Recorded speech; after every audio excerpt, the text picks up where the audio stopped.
പേവിഷബാധയേറ്റ് മരണമില്ലാതെ മറ്റു മാർഗമില്ല എന്ന് ആശുപത്രിയിലെ ഡോക്ടർ വിധി പറഞ്ഞാൽ ജീവിതത്തിലേക്ക് തിരിച്ചു വരാൻ ഒരു കച്ചിത്തുരുമ്പ് ബാക്കിയുണ്ടെങ്കിലോ? എങ്കിൽ അതുണ്ട്. അവരുമായി ബന്ധപ്പെടാനുള്ള ഫോൺ നമ്പർ ഈ വീഡിയോയിലുണ്ട്. അതുകൊണ്ട് മുഴുവനായിട്ട് തന്നെ വീഡിയോ കാണുക. സമൂഹത്തിൽ ഇന്ന് ഏറ്റവും കൂടുതൽ ബുദ്ധിമുട്ട് അനുഭവിക്കുന്ന ഒരു പ്രശ്നമായി മാറിയിരിക്കുകയാണ് തെരുവ് നായ ശല്യം. ജനങ്ങൾക്ക് ഒരു പ്രശ്നമുണ്ടായാൽ അത് യുദ്ധകാല അടിസ്ഥാനത്തിൽ തീർപ്പാക്കാൻ തെരഞ്ഞെടുത്ത ഒരു സർക്കാരും ഇവിടെയുണ്ട്. എന്നിരുന്നിട്ടും ആ പ്രശ്നം ഇത്രയും അധികരിക്കാൻ കാരണം ആരാണ്? നാം എല്ലാം ചിന്തിക്കേണ്ട വളരെ ഗൗരവമായുള്ള വിഷയം തന്നെയാണിത്. നടന്നു പോകുമ്പോൾ ഈ നായ്ക്കളെ കൊണ്ട് ശല്യമാണ്.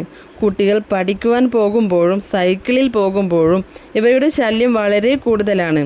രാത്രി തനിയെ റോഡിലൂടെ പോകാൻ കഴിയാത്ത അവസ്ഥ. എന്തിന്, വാഹനങ്ങളിൽ പോലും ഭയങ്കര ശല്യമാണിവ. കുട്ടികൾ മുറ്റത്ത് കളിക്കുമ്പോഴും അതൊക്കെ പോട്ടെ, വീടിനുള്ളിൽ പോലും വന്ന് കടിക്കുന്നു.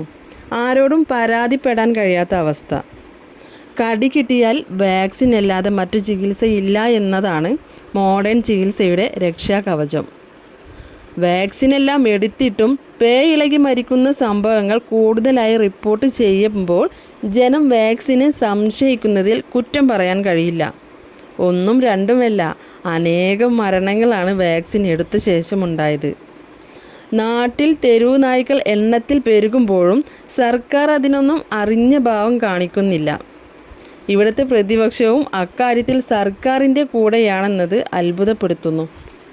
വലിയവരും ചെറിയവരും ഇളക്കത്തിന് വിധേയമാകുന്നുണ്ട്. നായ കടിച്ചാൽ അലോപ്പതി ചികിത്സ മാത്രമേ പാടുള്ളൂ എന്ന് സർക്കാർ പറയുന്നത് എന്തുകൊണ്ടാണെന്ന് മനസ്സിലാകുന്നില്ല. ഗവൺമെൻറ് തലത്തിൽ തന്നെ മറ്റു ചികിത്സാ രീതികളൊക്കെ പഠിച്ചിട്ട് എത്ര ഡോക്ടർമാരാണ് പുറത്തിറങ്ങുന്നത്? എന്താണ് സർക്കാർ അവരെയൊന്നും ഉപയോഗപ്പെടുത്താത്തത്?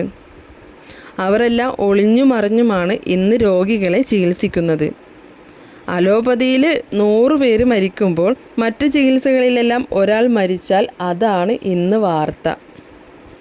വ്യാജ ചികിത്സകരെന്നും രോഗത്തിന് മരുന്നില്ലെന്നും കള്ളപ്രചരണം നടത്തി അവസാനം ആ സ്ഥാപനം പൂട്ടി ആളെ അറസ്റ്റ് ചെയ്യുന്നു. എന്നാൽ അലോപ്പതിയിലോ മരണങ്ങൾ രോഗിയുടെ പ്രശ്നം മൂലം.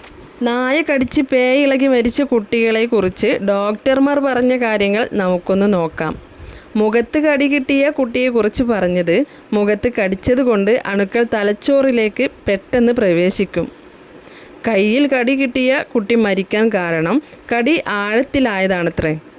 അപ്പോൾ പിന്നെ കടിക്കാൻ വരുന്ന നായ്ക്കളോട് പറയേണ്ടി വരും, ഇന്ന സ്ഥലങ്ങളിൽ കടിക്കരുത്, ആഴത്തിലൊന്നും കടിക്കരുത് എന്നെല്ലാം. ഇനി വാക്സിൻ എടുക്കേണ്ട രീതിയിലുമുണ്ട് ചില കാര്യങ്ങൾ. കടി കിട്ടിയാൽ ആ സ്ഥലം നന്നായി തന്നെ ഒന്ന് സോപ്പിട്ട് കഴുകണം. നായ കടിച്ചു കഴിഞ്ഞാൽ നിങ്ങൾ ആദ്യം പോയിട്ട് സോപ്പിട്ട് 15 മിനിറ്റ് മുറിവ് കഴുകണം.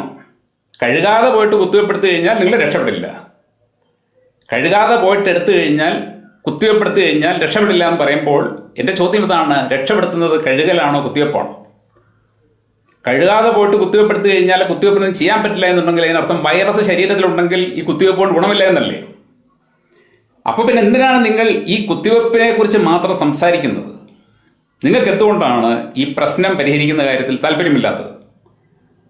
ഈ കുത്തിവെപ്പുമായിട്ട് ബന്ധപ്പെട്ട് നമ്മൾ വായിക്കുന്ന വാർത്തകളൊക്കെ വായിച്ചു കഴിഞ്ഞാൽ കേരളത്തിലെ ജനം ഇത്രയ്ക്ക് വിഡ്ഢികളാണോ, അതോ ഇവരെ ഞങ്ങൾ എന്ത് ചെയ്താലും ശരി ഇവരൊന്നും തിരിച്ച് ചെയ്യാൻ പോകുന്നില്ല, ഇവനൊക്കെ വേണേ ജീവിച്ചാൽ മതി എന്നുള്ള ധാർഷ്ട്യം സർക്കാരിനുള്ളതുകൊണ്ടാണോ എനിക്ക് അറിഞ്ഞുകൂടാ. നായ കടിച്ച് എല്ലാ വാക്സിനും എടുത്തു, എന്നിട്ടും ഇളകി അവസാനം മരണം മാത്രമാണ് വിധി എന്ന് വിധിച്ചാലെങ്കിലും സർക്കാരും അലോപ്പതി ഡോക്ടർമാരും മറ്റു ചികിത്സയെങ്കിലും അനുവദിക്കണം. ഒരു ജീവനാണ് രക്ഷപ്പെടാൻ വിധിയെങ്കിൽ രക്ഷപ്പെടട്ടെ. ഇത്തരം സാഹചര്യങ്ങളിൽ ഞങ്ങൾ ചികിത്സിക്കാമെന്ന് ഹോമിയോപ്പതി ആവശ്യപ്പെടുന്നു. എന്തുകൊണ്ടാണ് അത് ആരും സജസ്റ്റ് ചെയ്യാത്തത്?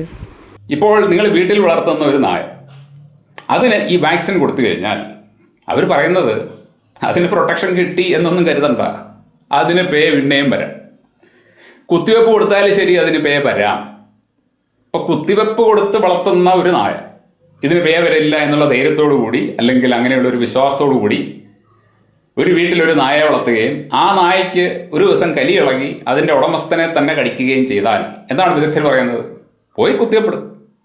അല്ല സാറേ, ഈ നായയ്ക്ക് നമ്മൾ വാക്സിൻ കൊടുത്തതാണ്, അതിന് പേ വരുമോ? അതിന് പേ വരാം, ഉറപ്പായിട്ടും വരാം. അപ്പോൾ എന്തിനാണ് വാക്സിൻ കൊടുക്കുന്നത്? വാക്സിൻ കൊടുക്കണം. അപ്പം വാക്സിൻ കൊടുത്തെന്ന് പറഞ്ഞു കഴിഞ്ഞാൽ അതിന് പേ വരാതിരിക്കാൻ വേണ്ടിയൊന്നുമല്ല, അതൊരു സുരക്ഷയാണ്. അത് കൊടുത്താൽ മതി നിങ്ങൾ. പക്ഷേ അത് കൊടുത്തതെന്ന് കരുതി ആ നായ കടിച്ചു കഴിഞ്ഞാൽ നിങ്ങൾ പോയിട്ട് വാക്സിൻ എടുക്കാതിരിക്കരുത്.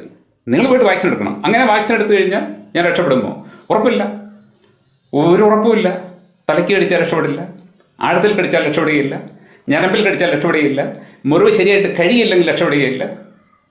അപ്പൊ പിന്നെ എന്തിനാണിത് കൊടുക്കുന്നത്? അതുകൊണ്ട് തന്നെ ഇത്തരം സാഹചര്യം എവിടെ ഉണ്ടായാലും ഈ ഫോൺ നമ്പർ അവർക്ക് നൽകി അവസാനം കച്ചിത്തുരുമ്പ് എന്ന നിലക്കെങ്കിലും ചികിത്സിക്കുക. അലോപ്പതിയെ ഞാൻ പൂർണ്ണമായും ബഹിഷ്കരിക്കാനല്ല ഇത്രയും പറഞ്ഞത്. അതിനൊപ്പം ഗവൺമെന്റ് സമ്മതമുള്ള ചികിത്സാ രീതികളും നമ്മളൊക്കെ പ്രയോജനപ്പെടുത്തി നോക്കണം. അതിന് സർക്കാർ തലത്തിലും പ്രോത്സാഹനം ഉണ്ടാവാനും കൂടിയാണ്. ചില മാഫിയകൾ മനുഷ്യന് ഒരു വിലയും നൽകാത്ത പോലെ സർക്കാരും അതിന് കൂട്ടു നിൽക്കരുത്.